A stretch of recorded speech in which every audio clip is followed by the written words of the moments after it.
What's the reason behind the early closure of numerous retail shops in Hong Kong by 10 p.m.?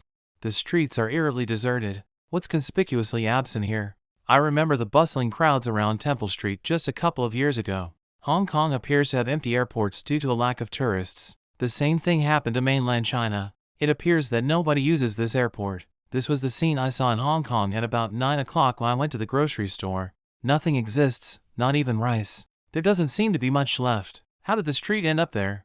Look at it now. This used to be quite busy. It feels like a battle zone inside this Hong Kong supermarket. A number of significant causes have contributed to Hong Kong's economic downturn, chief among them being the passage of the national security law, which has had a cascading effect on the city's economy and international standing. International investors and local businesses are visibly uneasy about this measure because they fear that Hong Kong's independence and its well-known legal and business environment would be compromised.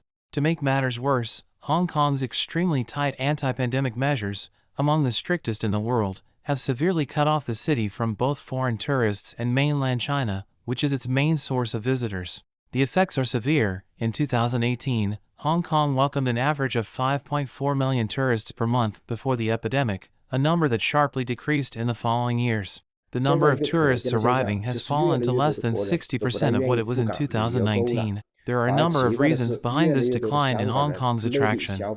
First, with tensions between China and the U.S. rising, the city's significance as a gateway to China has decreased. Formerly well known for fusing Eastern and Western cultures, Hong Kong provided a forum for global communication. However, its standing as a significant portal for international communication has been damaged by geopolitical disputes. Second, duty-free shopping in Hong Kong is no longer as appealing. Due to its free port position, Hong Kong has historically provided tax-free imports and a large selection of foreign brands at affordable costs. However, Hong Kong's cost advantage is being eroded by mainland China's progressive liberalization and creation of free trade zones, which have given customers access to domestically produced goods at no tariff. Finally, one major barrier to tourism in Hong Kong is the skyrocketing cost of living. Costs associated with lodging have increased and are now higher than they were in 2018. Because consumption costs more during recessions than during booms, Chinese visitors are less likely to indulge in late-night shopping binges in Hong Kong. By 9 o'clock at night, the West Kowloon Mall was all but empty, and several stores had to close. Countless stores shut down. Hong Kong's decline is profound. Hong Kong has no nightlife and is currently incredibly empty. Only the convenience stores are open on the street at this early hour of the evening. The loss of this vital source of tourists has had a negative impact on the hotel, retail, and service sectors that make up the heart of the tourism business. Wealthy tourists used to be the main source of growth for these industries, but in recent years, more budget-conscious tourists have replaced them. The sharp drop in consumer spending and traffic, coupled with Hong Kong's GDP growth slowing to 3.2% in 2023 from previous years, highlight the serious economic challenges the city is facing. Lately, a noteworthy pattern has surfaced in which major companies such as Samsung, Apple, and Mitsubishi Toyota are gradually moving their manufacturing operations out of China, especially from the vibrant metropolis of Hong Kong and towards Southeast Asia and the expanding Indian market. However, how large is this migration? The numbers, surprisingly, tell a powerful story. Foreign investment exceeded domestic investment by a staggering $170 billion in 2021, but things changed dramatically in 2022, when $160 billion in foreign capital was consistently withdrew over the course of 6 quarters, ending in September of the same year. For the first time since the start of economic reforms and opening up, there has been negative net foreign direct investment as a result of this extraordinary capital flight that is unheard of in history. It is well known that the 3 main drivers of GDP growth are exports, investment, and consumption. This equation heavily relies on foreign invested firms, which make up almost half of the entire export value. Over 60% of this value is contributed by places such as Zhengzhou and Henan. These contributions are essential to the computation of our GDP, tax income, and foreign exchange profits. These enterprises contribute a staggering $1.3 trillion to our foreign exchange reserves annually, constituting a significant third of our nation's total. However, it's crucial to recognize that certain imports, such as food, fuel, and semiconductors necessitate payment in US dollars. One might question whether foreign businesses are reaping substantial benefits from our economy. However, the reality is quite stark. Despite generating considerable revenue, a considerable portion is repatriated abroad, resulting in a reduced contribution to our economy. For instance, out of every $100 billion earned by Apple, $70 billion is repatriated, leaving only $30 billion within our economy. The absence of these foreign enterprises would profoundly impact our economic landscape. A mass exodus of residents and a significant decline in press freedom, both of which pose existential threats to the city's future. A substantial portion of Hong Kong's population is choosing to migrate, reflecting deep dissatisfaction with the city's socio-political and economic conditions. More than 40% of residents expressed a desire to immigrate, with countries like the UK, Canada, and Australia being top destinations. This trend raises concerns about a potential brain drain and the erosion of the city's skilled workforce, as well as the weakening of traditional social networks and community bonds due to the growing diaspora. Hong Kong's once cherished press freedom has sharply declined, with the territory's ranking plummeting from 80th to 140th in the World Press Freedom Index. The implementation of the national security law has led to the arrest of journalists and the closure of prominent media outlets like Apple Daily. This crackdown on the free press not only restricts journalistic freedom but also undermines the public's right to access unbiased news, threatening Hong Kong's democratic values and international reputation as a bastion of freedom in Asia. Property meltdown in Hong Kong, falling prices and stock market collapse cause economic crisis. The real estate industry in Hong Kong, a pillar of its economy, faces unprecedented challenges due to factors like the national security law and pandemic control measures. Property values and stock market performance have declined sharply, eroding investor confidence. Home prices have hit a 7-year low, with forecasts predicting further drops in 2024. This downturn affects various sectors and could lead to reduced consumer spending and construction activities. Recovery prospects are bleak, with challenges expected to persist, especially in luxury residential and commercial markets.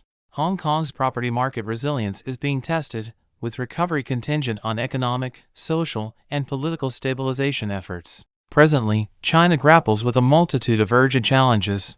The burgeoning cohort of university graduates precipitates a concerning surge in youth unemployment rates. Moreover, the precarious trajectory of economic growth within China exerts immense strain on its younger populace. Compounding these issues are the recent regulatory shifts in the delivery sector, provoking vehement responses from workers and catalyzing a wave of resignations. The predicament of soaring youth unemployment in China is reaching critical proportions, particularly with the anticipated surge in university graduates this year, projected to reach 11.79 million, marking an increase of 210,000 compared to the previous year. To address this pressing challenge, universities across mainland China are adopting proactive strategies to steer graduates towards varied career avenues beyond the traditional routes of civil service examinations and postgraduate studies. There's a notable emphasis on the significance of participating in poverty alleviation endeavors in rural regions. Significantly, institutions such as Heilongjiang University, Jilin University, the School of Economics at Fujian University, and Hainan Normal University have all taken proactive steps by issuing proposals or open letters advocating for graduates to explore opportunities in grassroots service projects. These initiatives are designed to encourage graduates to recalibrate their employment expectations and actively participate in endeavors that contribute to societal well-being. As of June 2023, the urban youth unemployment rate has surged to a staggering 21.3%, as reported by official statistics from the Chinese Communist Party, CCP, underscoring the gravity of the employment crisis. Some economists even posit that the actual rate could be higher, painting a bleaker picture of the challenges confronting young job seekers in urban locales. Moreover, the daunting job market conditions have given rise to a troubling phenomenon where individuals are resorting to purchasing job placements. During the Chinese New Year festivities in 2024, there were widespread reports of young individuals expressing a keen interest in seeking employment abroad to secure higher incomes. This trend is fueled by entities masquerading as consulting service providers, openly advertising prices for various positions, including coveted roles at esteemed companies like Master Kong and China Post. A recent post making rounds on mainland China's social media platforms has introduced a novel concept dubbed 10 Things for Unemployed Youth, delineating 10 actions to avoid, underscoring the frustration and helplessness stemming from life pressures and a perceived passive response to these challenges. Commentators posit that the articulated reasons behind the disillusionment of young people in China reflect the prevailing societal conditions. With China's economy witnessing a downturn, young individuals find themselves grappling with overwhelming life pressures, prompting many to adopt a passive approach to their circumstances. A revised rendition of the 10 unemployed youths has emerged, urging abstention from activities such as blood donation, charity, marriage, parenthood, home ownership, lottery participation, stock market or fund investments, aiding the elderly, and succumbing to emotional impulses. Traveling commentator Tang Jingyuan highlights the underlying social crises inherent in each abstention. For instance, the reluctance to donate blood is attributed to the unsettling frequency of unexplained disappearances among China's youth, particularly as concerns grow over industrialized organ harvesting. Tang further underscores the erosion of trust in governmental institutions due to perceived malevolent actions, which dissuade individuals from engaging in public service endeavors. The emergence of the 10 unemployed youths represents a more evolved iteration of the lying flat phenomenon, symbolizing a proactive rejection of societal norms. This movement diverges from prior passive behaviors, signifying a more assertive form of resistance against authorities and indicating a broader disillusionment with the existing societal framework. Recent revelations from the American Association for the Advancement of Science, AAAS, have brought to light a troubling development. In the past 3 months, more than 10 Chinese doctoral students, all possessing valid U.S. visas, encountered denials when attempting to re-enter the United States after visiting their home country, resulting in immediate deportation. Additionally, some of these individuals have been subjected to a 5-year ban on re-entry. While the precise rationales behind these refusals remain elusive, their respective universities are stepping up efforts to facilitate their return and continuation of their studies. Zhang Jinjia, a Chinese student enrolled in a U.S. academic institution, has drawn attention to the escalating precautions being undertaken by American universities and governmental entities in response to the heightened tensions between China and the U.S. These precautions stem from apprehensions regarding potential infiltration by Chinese nationals. Analysts have speculated on the myriad factors potentially influencing the refusals encountered by these students, particularly given the substantial presence of nearly 290,000 Chinese students currently enrolled in educational programs across the U.S. As disclosed by Chinese Foreign Ministry spokesperson Wang Wenbin on January 4, 2024, reasons for these refusals include students' engagement in activities unrelated to their academic endeavors, association with sensitive high-tech fields, or discrepancies in their visa applications, such as failing to disclose membership in the Chinese Communist Party, CCP. Moreover, there have been reports of students enduring prolonged interrogations and involuntary repatriations. Some students may hold sympathies for the CCP, posing potential risks to U.S. interests. It is noteworthy that a directive issued by former President Trump, aimed at barring Chinese students and researchers with military affiliations, led to the revocation or denial of visas for thousands. The situation has since escalated, with recent months witnessing a notable uptick in the frequency of forced repatriations. Amidst the escalating youth unemployment crisis and the rising trend of Chinese nationals encountering ostracism from Western nations, the government has embarked on decisive actions to curtail any prospects of employment for its citizens.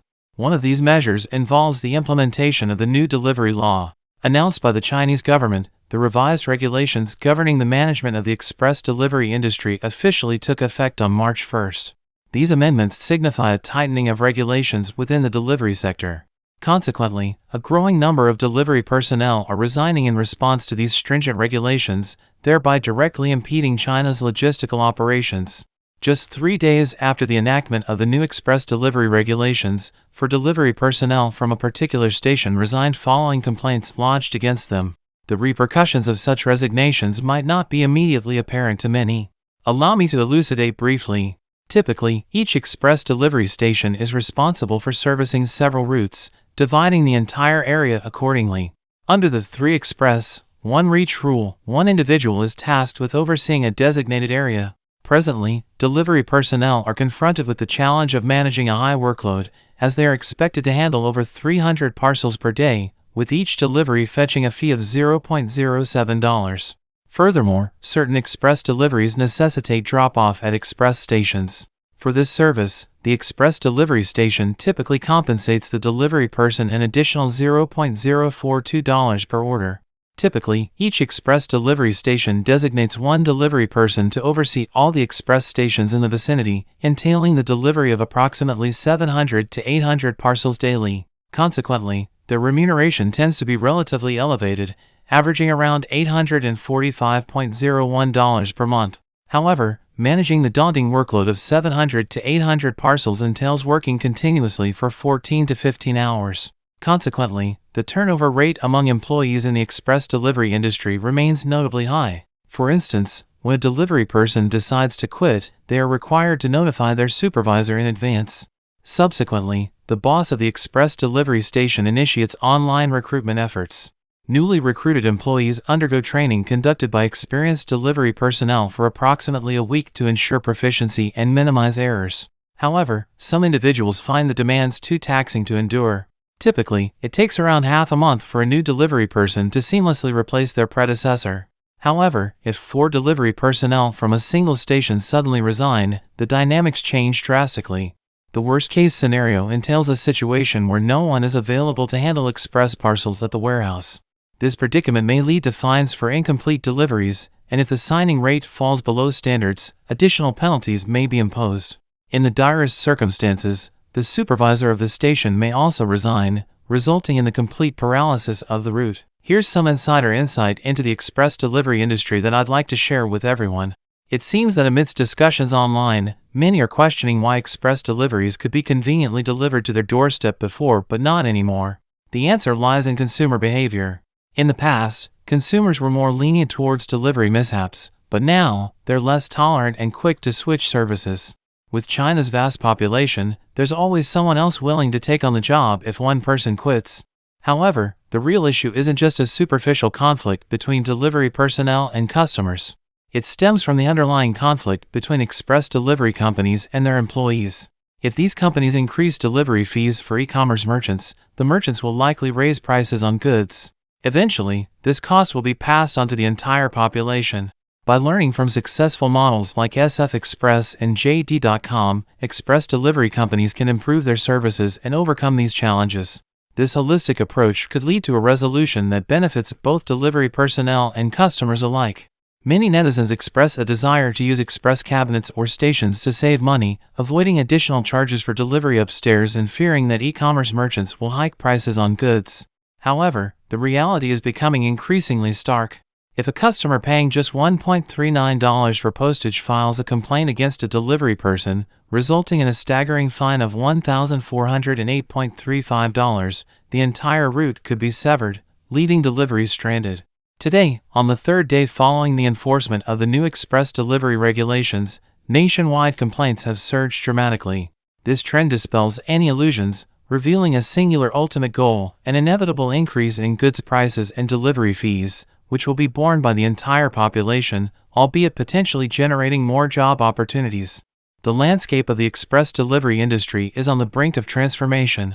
With numerous companies vying for dominance, those who act swiftly to adjust their strategies will secure larger market shares. Companies that hesitate to raise delivery fees for personnel or are reluctant to increase charges for e-commerce merchants will likely face elimination or witness mass resignations. Following the implementation of the new regulations, the logistics sector has ground to a halt, with delivery personnel resigning en masse and express delivery prices skyrocketing. At sorting points, scenes of parcels piled up waiting for delivery abound, devoid of any staff. The discontent among delivery workers stems from their meager earnings per parcel, despite the obligation to personally contact each recipient for home deliveries. Should a customer fail to answer their call, the question arises, must they redial? With every company offering home delivery, the physical toll of climbing numerous flights of stairs for deliveries is considerable. Previously capable of handling hundreds of parcels, they now struggle to manage dozens, all while facing deductions for incomplete tasks due to complaints. Merchants appear indifferent towards the new regulations, confident that they can offset increased delivery fees by simply raising their goods prices, ultimately passing the burden on to consumers. Opinions among consumers regarding the regulations are polarized. In particular, young people and single women, often absent from home and pressed for time, prefer deliveries to Sanyao stations to avoid potential security risks associated with home delivery, including the risk of criminal targeting. The recent declaration by the Chinese government regarding the enforcement of revised regulations in the express delivery industry on March 1st represents a significant shift in sector management. These updated measures tighten controls over delivery operations, precipitating a wave of resignations among delivery personnel. This mass departure directly impacts China's logistics infrastructure, causing disruptions and delays throughout the delivery network. Entire delivery hubs shutting down leave communities without parcel deliveries, exacerbating chaos and inconvenience. The updated regulations have brought about significant consequences for delivery firms, with penalties of up to $4,615 for the unauthorized use of smart parcel lockers and distribution centers. The swift implementation of these fines has triggered a quiet rebellion among delivery staff. Within just 2 days of the regulations announcement, couriers commenced tendering their resignations, sparking widespread discussion on Chinese social media platforms like Weibo. Many couriers express apprehensions about the stringent regulations, highlighting increased workloads and reduced earnings as major concerns, ultimately tarnishing the appeal of the courier profession. The impact of these regulations is already being felt in Anhui Province, where the first fine of $4,615 has been issued, instilling fear among some delivery workers who have chosen to resign rather than risk similar penalties. Those who opted to leave their positions early consider themselves fortunate, recognizing the severity of the fines relative to their modest incomes. With monthly earnings ranging from approximately $769.23 to $923.08, a significant portion of which is allocated to mortgage payments, the prospect of a $4,615 fine appears insurmountable for many. In China, doorstep delivery has remained elusive for most courier services over the past decade, save for a few exceptions like JD.com and SF Express.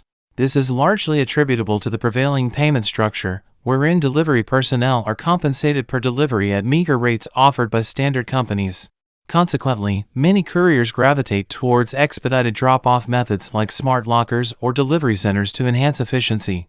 While this approach may streamline operations for delivery workers, it often leaves customers dissatisfied, necessitating additional time and, sometimes, extra charges to retrieve their packages. The Chinese civil aviation sector has faced significant financial challenges in recent years, with stark visuals of empty airports such as Beijing Daxing International Airport and Shanghai Pudong International Airport serving as poignant symbols of the industry's struggles. 您好，您乘坐的520号航班即将起飞，没有登机的旅客，请您抓紧时间登机。 These images of deserted terminals underscore the profound impact of decreased passenger numbers on the sector's financial health. In a startling revelation, it was disclosed that the civil aviation industry in China suffered a substantial loss of 28.8 billion yuan in 2023 alone. This loss is part of a disturbing trend over the past 4 years, during which the industry accumulated a total deficit of 426.4 billion yuan. This figure is particularly alarming when contrasted with the industry's profit of over 50 billion yuan in 2019. The magnitude of these losses is equivalent to the financial value of more than 700 civil aircraft, illustrating the depth of the financial pit the industry finds itself in. To contextualize, even if the sector were to resume making profits of 50 billion yuan annually starting from 2024, it would require 8 years just to recover from the existing 400 billion yuan shortfall.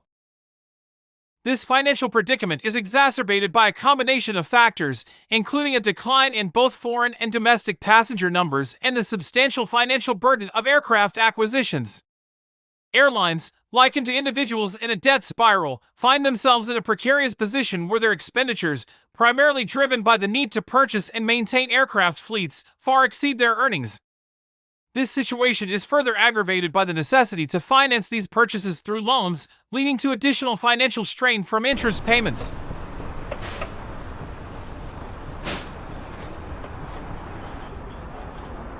Amidst these challenges, a personal narrative emerges from Lu Dawei, a professional in the transportation sector based in Guangzhou with a familial history rooted in military service. Lu publicly accuses the Guangzhou Baiyun Airport Comprehensive Development Company, Limited, of failing to settle transportation fees amounting to 1.04 million yuan, despite a court ruling in his favor. This case highlights the broader financial difficulties faced by entities within the civil aviation ecosystem, extending beyond the airlines themselves to include contractors and service providers. The financial turmoil extends to China's leading airlines, with the big three carriers Air China, China Eastern Airlines, and China Southern Airlines leading the descent into substantial losses. Collectively, China's 7 major airlines reported staggering losses totaling nearly 138 billion yuan, approximately 20 billion US dollars, in a single year, marking a more than threefold increase from their losses in 2021. In response to these challenges, the Civil Aviation Administration of China has set a goal for the industry to return to overall profitability by 2024. Despite a reduction in losses to 187.2 billion yuan in 2023, the civil aviation sector still faced a near 30 billion yuan deficit. This proactive stance by the administration reflects a recognition of the critical financial issues at hand and an earnest effort to implement measures aimed at reversing the industry's fortunes. But that is not all. The Chinese civil aviation sector is also currently facing a dire financial situation, exacerbated by a combination of escalating fuel costs, a depreciating yuan, and subdued travel demand.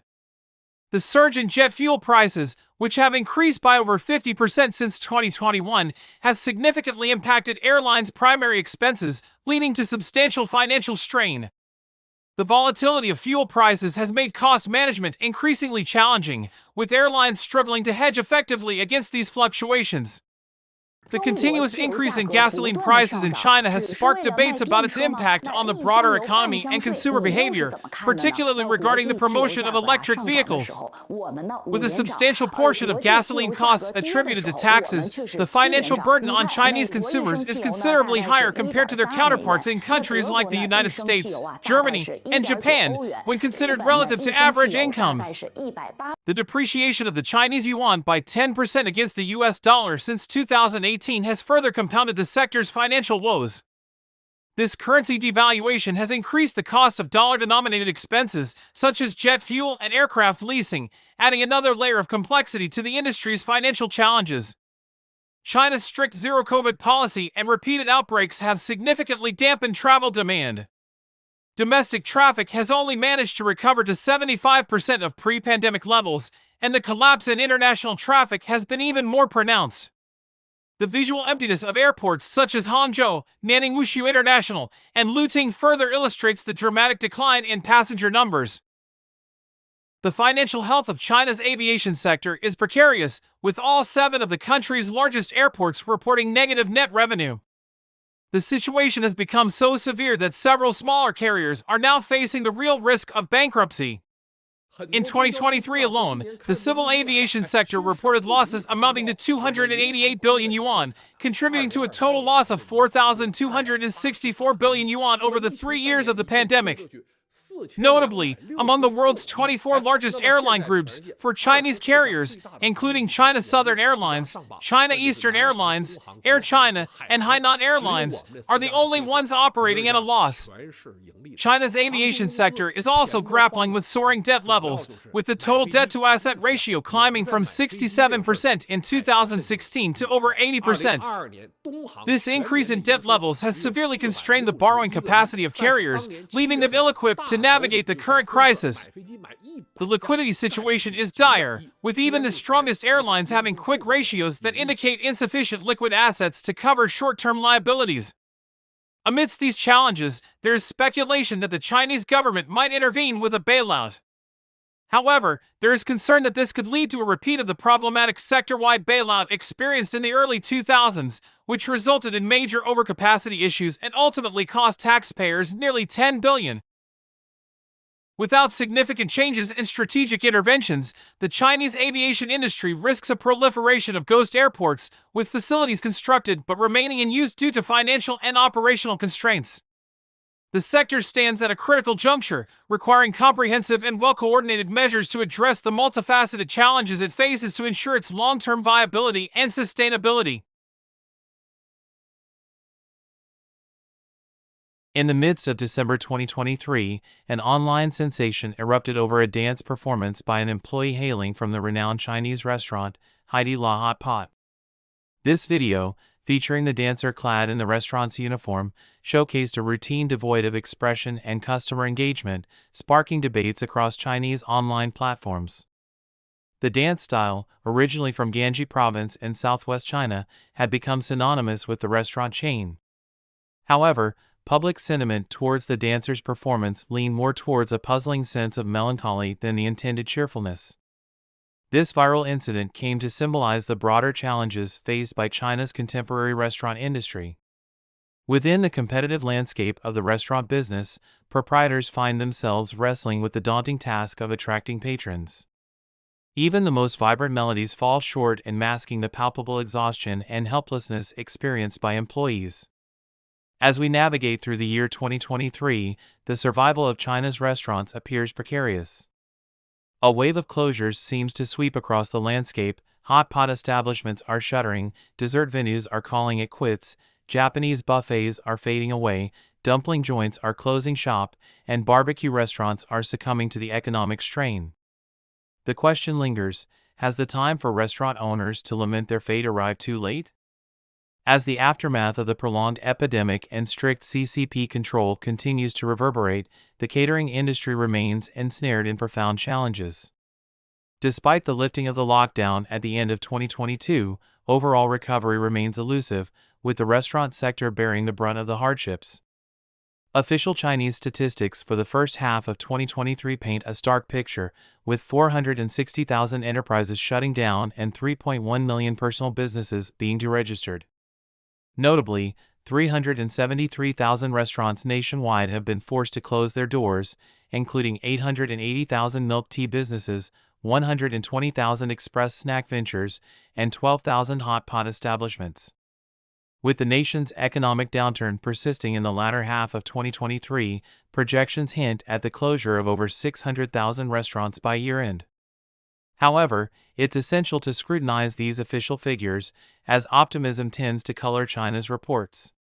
Data from Kachacha shows that from January to October this year, the cumulative newly registered number of catering establishments nationwide reached 3,501,000 new restaurants, an increase of 374,000 compared to the same period last year. In 2022, a cumulative 1,056,000 restaurants shut down during this timeframe. Chinese media reports underscore the crisis faced by several renowned restaurant chains, indicating a turbulent phase for the industry.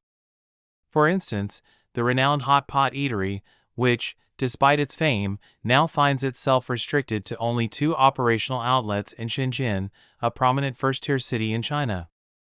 The once thriving Pacific Coffee Company, a beverage giant, faced the unfortunate reality of shuttering multiple establishments in Guangzhou, grappling with the distressing trend of store closures. Meanwhile, the highly esteemed Christine, a leading player in China's bakery sector, is burdened with a staggering debt of 57 million yuan, approximately US 8 million in AAR, leading to the abandonment of its headquarters.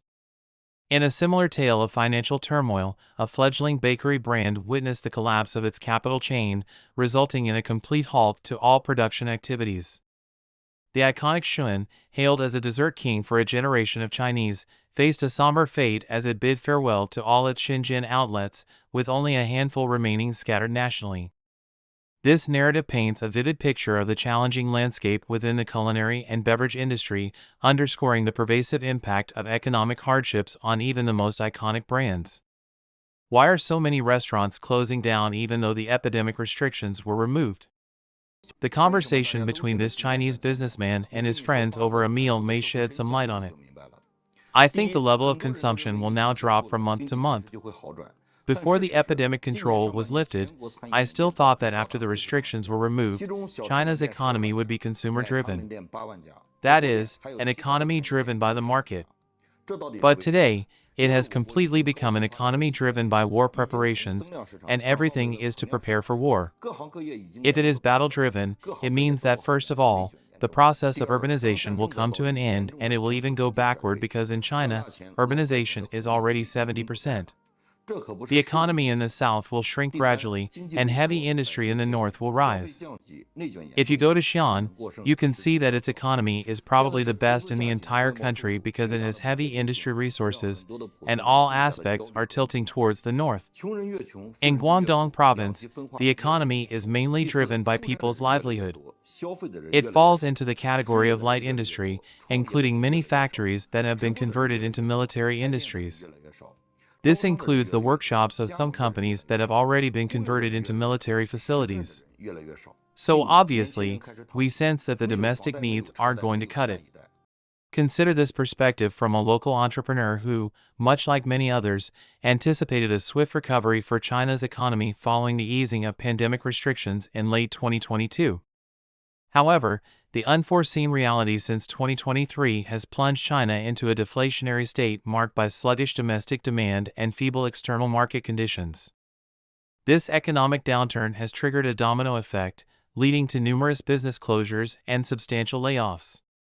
Illustrating the severity of the situation, the statistics on foreclosed homes are staggering. In 2019, China recorded 7,000 foreclosed homes for the entire year, but the figure skyrocketed to over 2 million in 2022. Each foreclosed home represents a fractured family, emblematic of the broader economic distress. Even industry giants like Alibaba find themselves contemplating drastic measures, with plans to potentially lay off 60,000 employees, constituting 30% of their workforce. This tech hub, once hailed as the future of innovation, has witnessed a sharp decline in housing prices from 80,000 renminbi per square meter to a mere 30,000 renminbi per square meter within a year. The industrial park, once bustling with restaurants, now resembles a ghost town. The recent wave of layoffs, starting with a massive cut of 16,000 employees in June 2023 at Alibaba, is expected to intensify, affecting 30% of the workforce. Notably, the brunt of these job losses is borne by those earning between US $70,000 to US $140,000 annually. This demographic, accustomed to a steady income, invested in homes and cars, supported by mortgages and car loans. However, the abrupt loss of jobs leaves them grappling with the imminent threat of foreclosures. Nevertheless, what caught everyone off guard was the dampening impact on China's foreign trade sector, precipitating the closure of numerous enterprises and factories, particularly in the vital manufacturing hubs of the Pearl River and Yangtze River deltas. Enterprises across the spectrum, spanning large corporations to medium and small businesses, find themselves unable to reclaim their pre-pandemic operational status. This underscores a fundamental shift in the global landscape that the planned economy, characterized by CCP principles, struggles to navigate. Consequently, throughout the entirety of 2023, China's economy has persistently dwindled, showing no discernible signs of recovery. The repercussions of this downturn are reverberating beyond the traditional vulnerable sectors, permeating from the lower strata to the middle and upper middle classes. An insightful entrepreneur points to Dongguan in Guangdong province as a microcosm of this economic shift. Dongguan, once a symbol that a traffic jam there could disrupt the world's supply chain, now paints a different picture. Trucks, which used to be the lifeline of commerce, have become a rare sight. Surprisingly, in Europe and the US, there is a newfound resilience as businesses adapt to operating without relying on China in the supply chain. China, often hailed as the world's factory, finds itself at an economic impasse akin to the predicament faced by a restaurant prepared for Shenzhen but left with no foreign demand. The narrative has shifted, and now, it is the local populace frequenting such establishments, emblematic of the economic cul-de-sac the nation has entered. In the service industry, restaurants serve as immediate indicators of economic recession. Businesses like milk tea shops, express snack outlets, and hot pot restaurants thrive when the economy is robust, but now, with dwindling spending power, they too grapple with the harsh realities of an economic downturn. More and more Chinese citizens perceive the challenge of making money in an environment where prosperity seems elusive. Compelled by circumstance, individuals find themselves tightening their purse strings, cutting back on non-essential expenses, and opting to prepare meals at home. Furthermore, the heightened competition and emergence of innovative business models in the food and beverage industry following the relaxation of epidemic controls in the first half of 2023 have rendered many traditional establishments obsolete. Adding to the complexity, a significant portion of China's population faces unemployment, pushing some to explore alternative means of livelihood, such as operating mobile street booths. This shift in the market dynamic has forced retail stores and corporate catering services to either shut down or relocate, grappling with exorbitant rental costs. China's food and beverage sector grapples with a complex interplay of challenges, marked by supply chain bottlenecks and the relentless rise in operational costs. Globally, sourcing ingredients and raw materials faces increasing hurdles due to transportation and logistics constraints. Simultaneously, the soaring prices of raw materials exert immense financial strain on catering businesses, resulting in a substantial surge in overall operational costs. Navigating this intricate web of challenges has intensified the intricacies of F&B industry operations, leading many establishments battling to stay afloat. A notable case in point is a Beijing-based restaurant chain that, despite expanding to 360 outlets, has strategically shifted its focus to selling box lunches priced at an astonishingly low yuan or $56. In the midst of industry-wide struggles, this establishment stands out as a solitary survivor, underscoring the paramount importance of effective cost control in the dynamic landscape of China's F&B industry. Eager to delve into the nuances of cost management, I look forward to engaging in a meaningful conversation with an industry luminary renowned for his unparalleled understanding of cost dynamics. This dialogue is not just an opportunity but a necessity, as the strategic imperative of minimizing costs takes precedence over all other considerations for the survival of our business. In a revelation by a financial media outlet in China during July 2022, the emergence of an 18-month death cycle theory in the food and beverage industry garnered attention. The research posited that over half of China's new F&B operators struggled to surpass this critical 18-month threshold. However, the rapidly evolving industry landscape has rendered this theory obsolete, with Chinese media now acknowledging that 18 months is an overly generous estimation for novice entrepreneurs venturing into the restaurant business in the first half of 2023. Many find themselves succumbing to challenges within an astonishingly short 3-month span, with some enduring for only half a year or contemplating closure within a mere 9 days. At the end of 2023, this blogger captured scenes from a mall located in Shanghai's urban area. Despite the surrounding real estate being priced over 120,000 yen per square meter, the mall was eerily deserted, raising questions about whether the physical economy has reached its darkest hour. Hi everyone, I just stepped out of the deserted Shanghai 818 Plaza, which spans several floors between Sherman Road and Meiling North Road. Wandering along the roughly 300-meter-long West Ning Road, I noticed that many shops are closed, which isn't just an isolated case. Let me tell you, this part of Ning Road is prime real estate.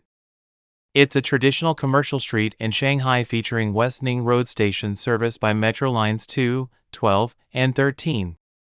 What we see now are the street-facing shops of Zhongchang Building opposite 818 Plaza. One shop is lit up in broad daylight but completely empty.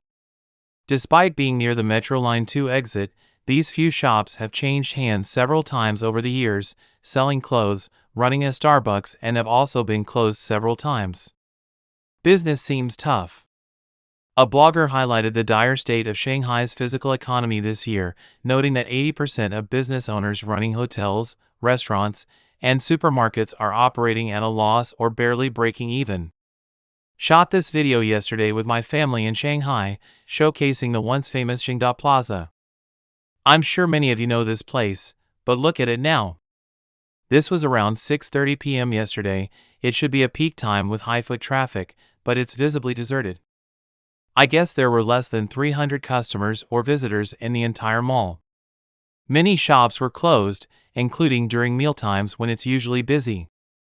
The tangible consequences of post-pandemic wage reductions and mass layoffs have affected Shanghai workers in a variety of sectors. Industries that had previously planned significant growth have suddenly shelved ambitious hiring initiatives. Not only have real estate and car prices dropped significantly over the past year, but there have also been more abandoned office spaces and a rise in the closing of corner stores. Mall shopping patterns highlight a stark division in consumer expenditure. While wealthy people keep shopping in spite of price hikes, others have changed their spending patterns. Social media bloggers have showcased the dismal state of Shanghai's physical stores. Shanghai is getting weirder, malls are eerily quiet. I went to a nearby discount store, and it was so crowded you couldn't move. Brands were heavily discounted, and people were buying in bulk as if it were free. It's pretty absurd. Today, we are at the Greenland Center in Pudong. As soon as we entered, we saw a juice shop, probably the busiest in the mall. Walking around the ground floor, there's a clothing store. Most other shops are closed, and it's pretty deserted upstairs. It used to be filled with training institutions. The flower dance school was open last month but has since closed. The flower shop has been hanging on, but I've never seen anyone buying there. A bit further, there's still an institution teaching calligraphy and art, barely hanging on. The mall is empty, especially surprising for a weekend when it should be bustling. Shanghai's economic downturn is becoming more and more obvious, which is bad news for upcoming projects. The subject of great debate within Chinese business circles is the alleged shelving of Shanghai's ambitious Golden Central Development Belt project, which was originally projected to require an astounding 624 billion yen in investment. Initiated in July 2020 with the support of Chinese Premier Li Qiang when he was the mayor of Shanghai, analysts suggest that the project's suspension reflects general doubts about China's economic future, financial limitations on the government, and a significant decrease in infrastructure projects. Shanghai's housing market, grappling with high vacancy rates and the exodus of foreigners and residents, faces further challenges. Mr. Sheng, a real estate company manager in Pudong New Area, observes government restrictions on developers, hindering small-scale land development. Real estate prices in third- and fourth-tier cities plummet by 50%, raising doubts about sales. Despite pockets of wealth in first-tier cities, the real estate market witnessed a decline in home purchases last year. Analyst Tan Kunin notes that Shanghai's economic woes intensified due to the nationwide real estate downturn and foreign capital flight. The previous expectation of a prosperous future tied to robust real estate returns diminishes. Shanghai's market, once growing with constant borrowing, now halts flashy projects, signaling Beijing's awareness of potential incomplete projects. Reports highlight a recent alarming decline in Shanghai's real estate market. Reluctance to examine transaction costs grows, and investors from 2021 see their down payments vanish. Even buyers from 2019 to 2020 worry as house values regress to 2019 levels. Remarkably, those who bought houses a decade ago feel the impact on their investments. Shanghai's auto industry faces a significant price drop and a fierce pricing war in December. Sales of Volkswagen models decreased by 5,000 to 10,000 units, especially impacting gasoline-powered vehicles. The used car market in Shanghai is puzzling, with even affordable small cars struggling to find buyers, prompting the need for price reductions. In addition, Shanghai grapples not only with challenges in the business sector but also corporate difficulties. According to CERS International's Q3 report, Shanghai's office building vacancy rate has surged to 19%, expected to reach 21.6% by year-end, accompanied by a 4.4% drop in average rent. Similar trends are observed in third-tier cities. Foreign financial institutions are downsizing or closing their Shanghai operations, including prominent names like the Netherlands Bank, Citi Private Banking, the Norwegian Sovereign Wealth Fund, Morgan Stanley, BlackRock, Moody's, and Vanguard Bank. This exodus contributes to a substantial increase in office building vacancy rates, significantly impacting Shanghai's economy. The first half of 2023 saw a low insurance enrollment of 15.28 million in Shanghai, primarily due to high unemployment rates and financial constraints. The ongoing unemployment crisis remains a significant challenge for many in Shanghai. This year has been tough in Shanghai. I've been laid off too. My boss called me at noon, saying they're dissolving our entire department. I'm unemployed now and receive a severance of 1.3 and a half months salary for my 2 years and 1 month at the company, totaling 36,000 yuan. After finishing the handover this afternoon, I can leave early. Although I knew about the layoffs, it was still a letdown when my turn came. Jobs are hard to find now. After work, I started packing up my rental place. Since it's hard to find a job before the new year, we plan to move back to my hometown, Taitung. Thinking about the monthly mortgage and family expenses makes me anxious. Now, my family only has my husband's part-time income of 5,000 a month. I hope to find a job in Taitung before the new year. Even if the salary is lower, it will be nice to spend some time with my kids each day. Amid a wave of layoffs and salary cuts for general job positions, even the traditionally stable public sector jobs are facing a crisis. People working in state-owned enterprises have indicated that even Shanghai civil servants are set to face salary reductions, signaling worsening economic conditions. Shanghai, once one of China's wealthiest cities, is gradually losing its economic vitality. Previously the economic center of China and the largest hub for foreign investment, it attracted numerous international corporations, including Tesla, Disney, and L'Oreal. However, the 2 months lockdown in 2022 has changed everything. President Xi's visit to Shanghai came at a time when foreign investment is declining and investor confidence in the Chinese economy is weakening. The exodus of foreign capital is due not only to strict pandemic control measures but also to the CCP's years-long regulatory crackdown in various sectors, from technology to real estate, leaving foreign investors without hope. 500 daily protests, unrest surges across China. 2023 worker uprising, China's explosive protests and infuriating figures. The CCP's compensation sums, no matter how large, fail to make up for the losses suffered by the workers. The 1989 Tiananmen Square massacre and an appalling numbers concealed by the CCP.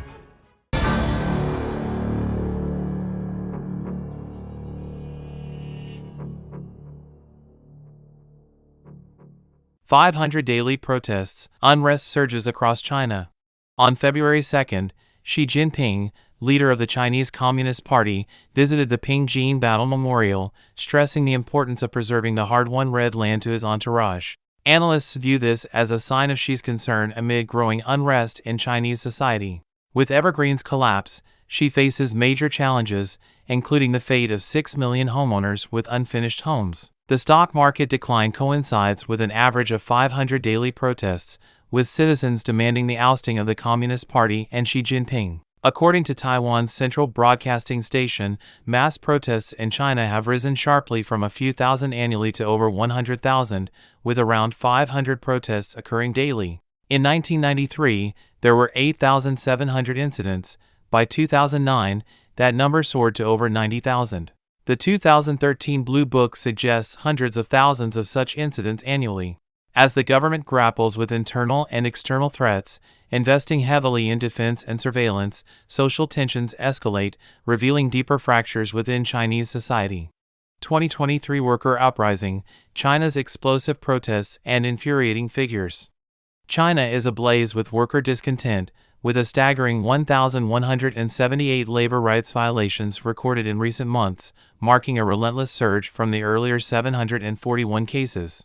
The chaos is pervasive, exploding furiously across the nation, particularly in Guangdong province, where factory disputes reign supreme. Brace yourself for the shockwaves of China's worker revolution as the latest report from China Labor Bulletin reveals a staggering 1,919 incidents by December 27, setting a grim new record. Since the lifting of pandemic restrictions in late 2022, worker grievances have reached a boiling point. Layoffs at Chongqing Zhongyuan Huiji Biotechnology Company triggered mass protests involving over 20,000 workers, while similar actions erupted at Zhongyuan Huiji Pharmaceutical Factory and Hangzhou Aotai Biotechnology Company. By December 2023, worker fury showed no signs of abating. In Dezhou, Shandong, over 2,000 workers took to the streets in protest, spurred by layoffs at Yangmei Puwang Chemical Company. In Shenyang, Liaoning, employees of China Communications Second Navigation Bureau Municipal Construction Company demanded unpaid wages,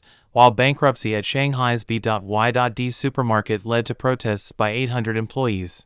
Yongji chemical fertilizer plant workers in Shanxi and Yingxi hardware employees in Dongguan, Guangdong, also joined the chorus of dissent over wage disputes. This uprising stems from the inevitable collapse of the Chinese economy, exacerbated by the CCP's ruthless industry crackdown and the corruption of state-owned enterprises. Mass layoffs strain the social security system, leaving countless individuals fighting for survival. This surge in worker activism reflects widespread poverty, dashed hopes, and a desperate plea for fair wages and dignified work. The CCP's compensation sums, no matter how large, fail to make up for the losses suffered by the workers, not only in the grim present or foreseeable future ahead, but also the statistics related to the massacres of protests have all been concealed by the CCP. 2018 witnessed the eruption of the JASIC workers' incident, sparked by attempts to unionize at JASIC Technology, Shenzhen. 3 workers were swiftly detained, triggering protests from students, labor activists, and sympathetic workers, met with arrests and intimidation. Marxist student groups involved were disbanded or forced to regroup. An appalling toll of 6 million Chinese have fallen to lung disease, a result of inhaling metal dust, dubbed Love Save Pneumoconiosis. In Hubei, enraged workers demanded fair compensation for their health woes, receiving meager sums from the Shenzhen government, a mere pittance compared to their suffering. Gu Fuxiang, a vocal advocate, lamented, "We've sacrificed for development. The government couldn't care less if we're sick or dead." China's rapid economic ascent, epitomized by Shenzhen, conceals a darker reality. Behind iconic landmarks like the high-speed rail station lies the untold suffering of exploited workers. Many resort to borrowing for exorbitant medical costs, leaving families destitute. Gu's plight epitomizes injustice. He borrowed for treatment, leaving his son burdened with debt upon his death. Despite paltry compensation, Gu deems it insufficient, citing ideological indifference from authorities. Pun Nai, a sociology professor, decries Shenzhen's refusal to acknowledge responsibility. Moreover, Beijing's iron-fisted censorship silences suffering workers, banning coverage of Hubei's plight.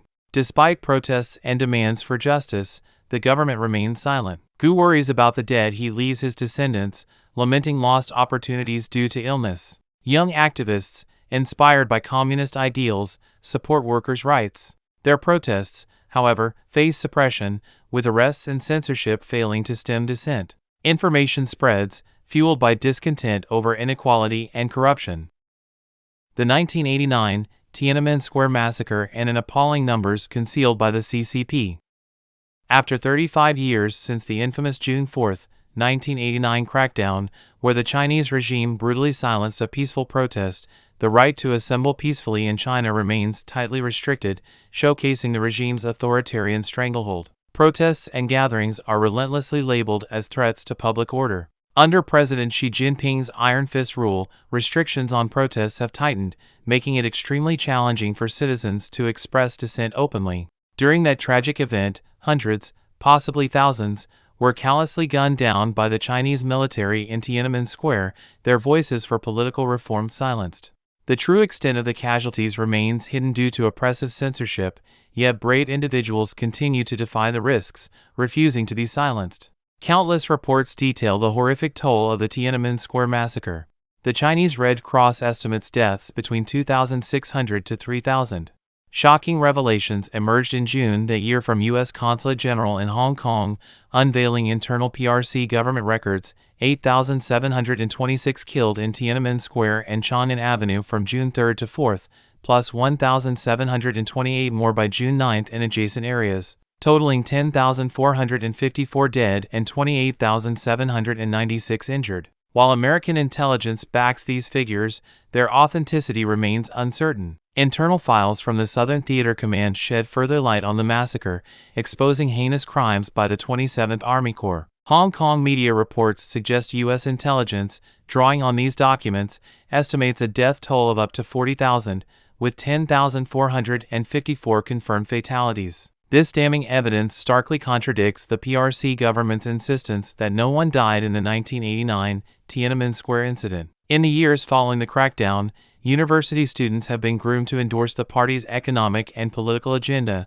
steering clear of any criticism or dissent. However, as economic growth falters, party leadership becomes increasingly concerned about the influence of the West on the younger generation, a generation that is more worldly and digitally connected than ever before, a concern that runs counter to the human progress of the Chinese Communist Party. Xi Jinping finds himself on the wrong side of history.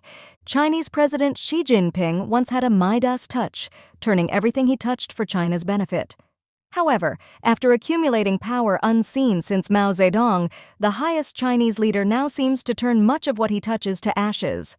His Saddam-esque touch manifests in tense relations with maritime neighbors, a lackluster economy, fierce competition with the U.S., frustration among Chinese citizens, and military not as battle-ready as portrayed, and corruption plaguing China's top ranks. Despite a 10-year anti-corruption drive, demographic challenges, a defiant Taiwan, and pushback worldwide against China's self-centered policies, the Communist Party perseveres undeterred. Explosive allegations from U.S. intelligence claim corruption has severely hindered the PLA's combat readiness. Missiles are allegedly filled with water instead of fuel, and many launch silos for China's new ballistic missiles cannot function properly, affecting launch capability.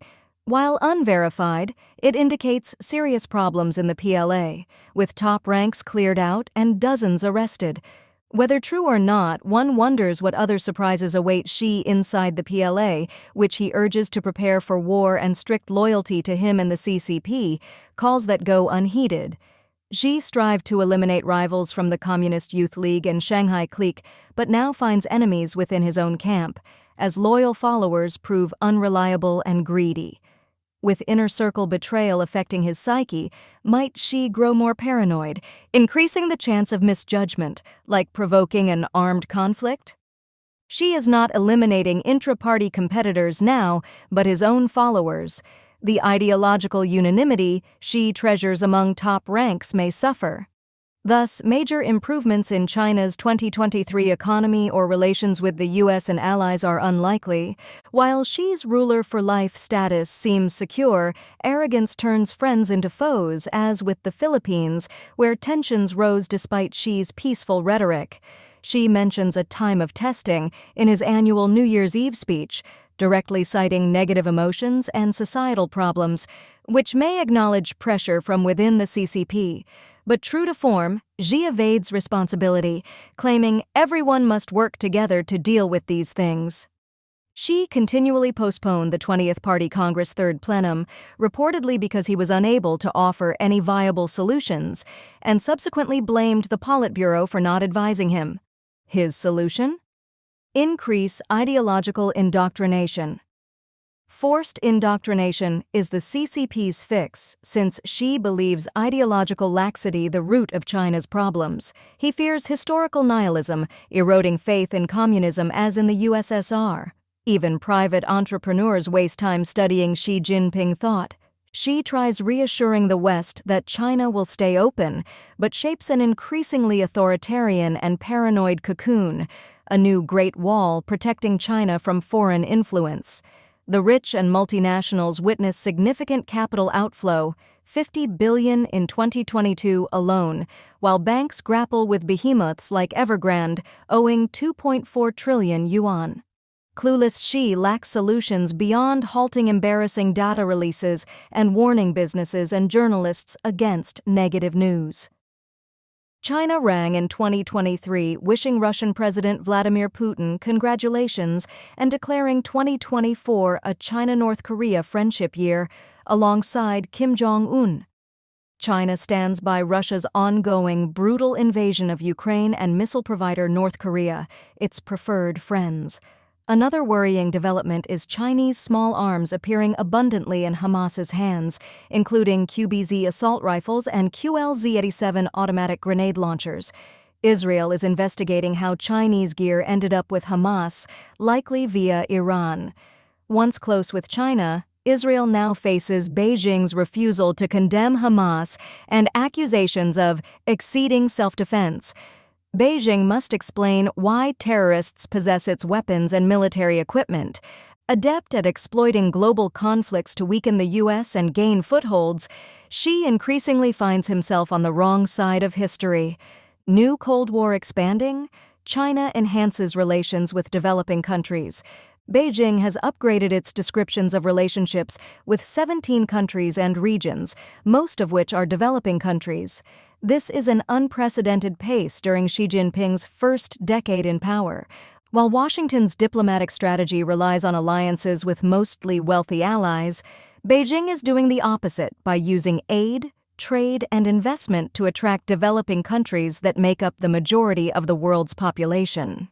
This week, Maldivian President Mohamed Muizzu visited China for the first time, breaking ranks with previous Maldivian leaders and allowing Xi Jinping to triumph over regional rival India, demonstrating geopolitical advantage.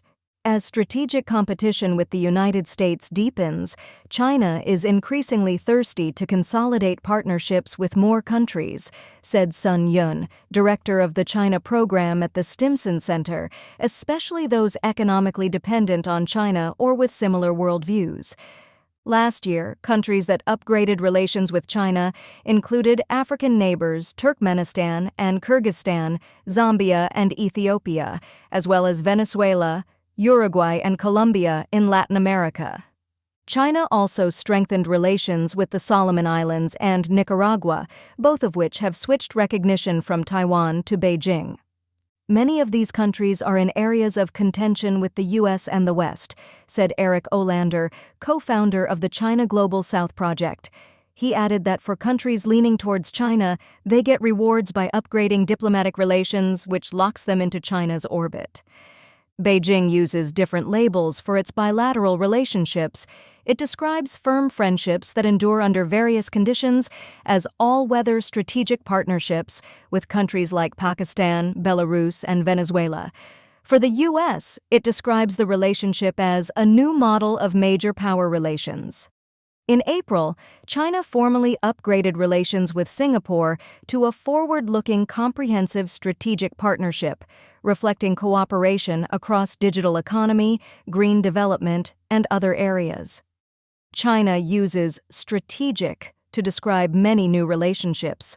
The Foreign Ministry think tank, China Foreign Affairs University, said this signals both sides will not only have bilateral exchanges and cooperation, but also coordinate on international and regional affairs. Xi Jinping's approach to diplomacy has shifted. Last year, he reduced international travel, visiting only 4 countries over 12 days abroad, the least since taking office in non-pandemic years. Instead, Xi had foreign leaders come to visit him. He hosted around 70 leaders from the Global South last year, the most since 2019, primarily through 2 Central Asian summits and a forum celebrating his signature Belt and Road Infrastructure Initiative. According to Voice of America, ahead of last year's UN General Assembly, China publicized a strategic plan called China's Proposition for Global Governance Changes and Development, articulating a vision for a so-called community of shared future for mankind. China's real estate crisis, rooted in declining birth rates. China's property market sales dropped 700 billion RMB year-on-year in 2023. As local governments roll out purchase incentives in 2024, some advise caution, especially regarding high-rises, old complexes, and homes in 3rd and 4th-tier cities. Fundamentally, the real estate crisis stems from an insufficient youth population. With peaking urbanization and demographics, housing prices will also peak eventually. To maintain economic growth, the only option is to slow the market descent, using various means to spur consumer spending as the new engine. Currently, more new housing is built annually than newborns, not counting old units not demolished. If everyone owns 3 to 4 homes in the future, where is the motivation? To resolve this, every young person should start families and bear 3 to 5 children.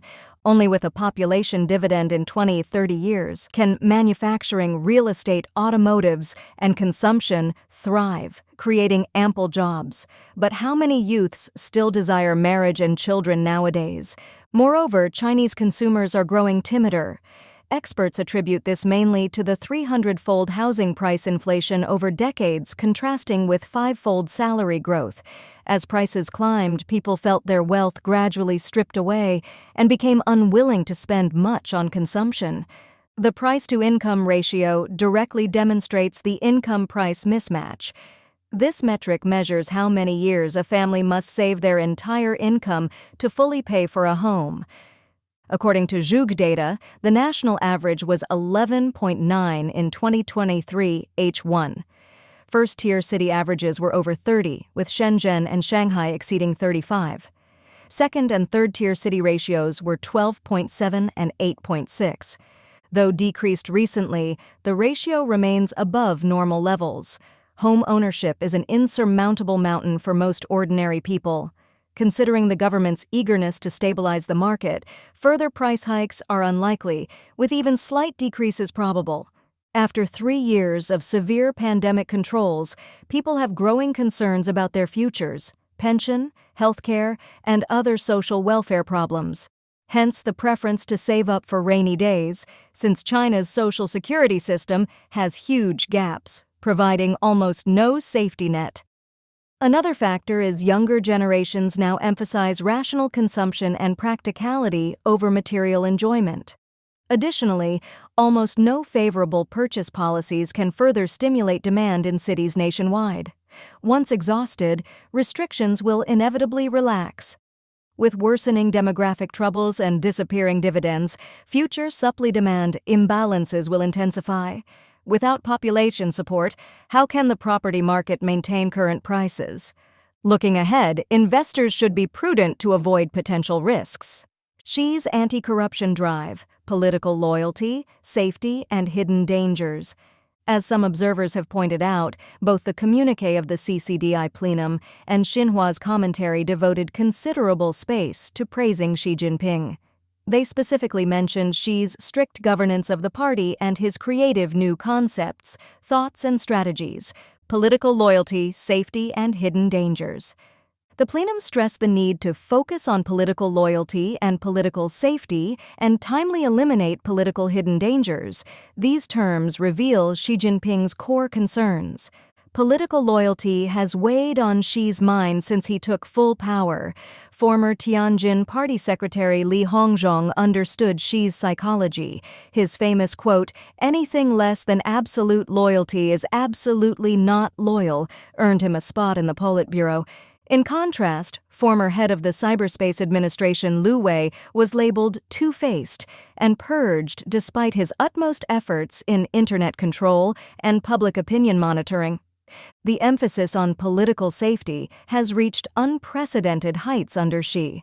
Some analysts believe what Xi refers to is regime security, first and foremost his own personal safety.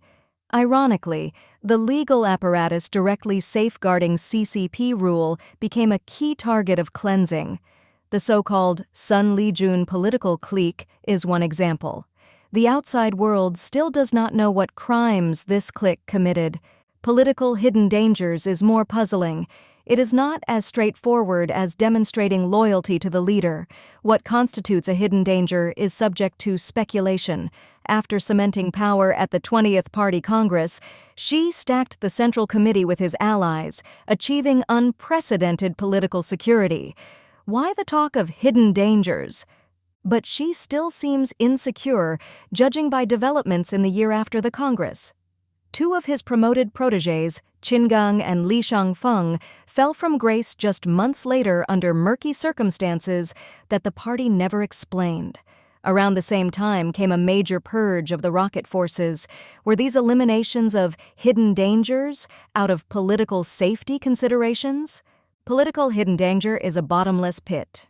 When the top leader has such strong insecurity, anything can be seen as a hidden danger, which in turn becomes the perfect excuse to eliminate rivals.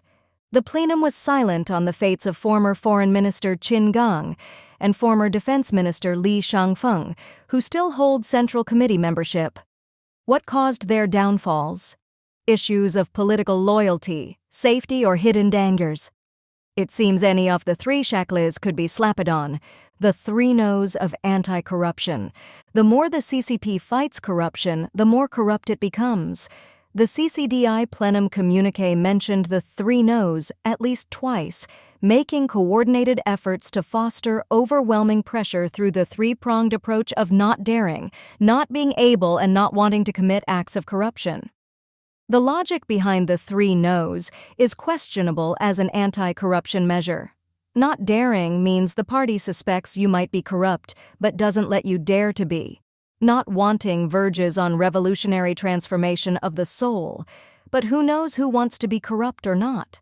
The only rational one is not being able, addressing institutional deficiencies that enable corruption.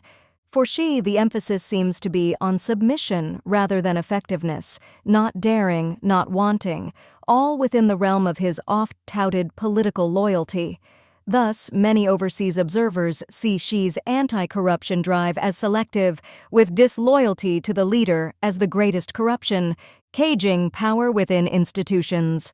This is an old quote from Xi that once gave hope to those expecting political reform from him. While absent from the CCDI communique, Xinhua's commentary did mention it.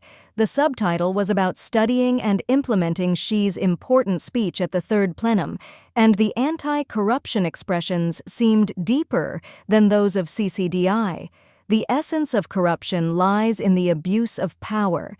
It is necessary to strengthen constraints and supervision over the exercise of power and cage power within institutions.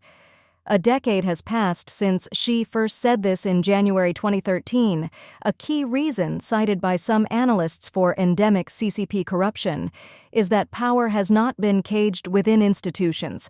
To achieve this, those with more power should face tougher institutional constraints. But in China, Xi wields ultimate power over party, military, and government without the slightest constraint. On the contrary, he changed institutions to abolish presidential term limits through constitutional amendment, paving the way to lifelong rule. Now, with political loyalty, safety, and hidden dangers as shackles, who still dares hope the top leader would restrict his own power?